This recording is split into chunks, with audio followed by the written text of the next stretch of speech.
మూవీతో జూనియర్ ఎన్టీఆర్ గారు 6 ఇయర్స్ తర్వాత మళ్లీ సింగిల్ గా వచ్చారు. But Koratala Shiva biggest flop తర్వాత మూవీ ఇది. మరి ఎస్ఎస్ రాజమౌళి గారి కర్స్ బ్రేక్ అయిందో లేదో వీడియోలో చూసేద్దాం. NTR acting was peaks. Anirudh BGM కూడా చాలా బాగుంది. సినిమాటోగ్రఫీ కూడా చాలా బాగుంది. హీరోయిన్ జాన్వీ కపూర్ ని ఎందుకు పెట్టారో లిటరల్లీ అర్థం కాలేదు. ఓన్లీ సాంగ్స్ లోనే కనబడుతుంటుంది మీకు.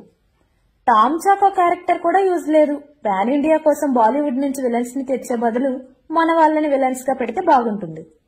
Especially side Ali Khan dubbing worst. అసలు లిప్సింకే లేదు. స్టోరీ ఏం కొత్తది కాదు.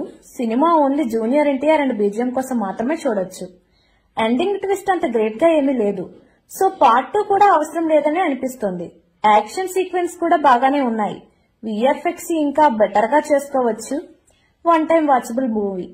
ఫైనల్లీ మూవీ మహారాజా దేవరా మూవీకి ఇచ్చే రేటింగ్ 2.5/5.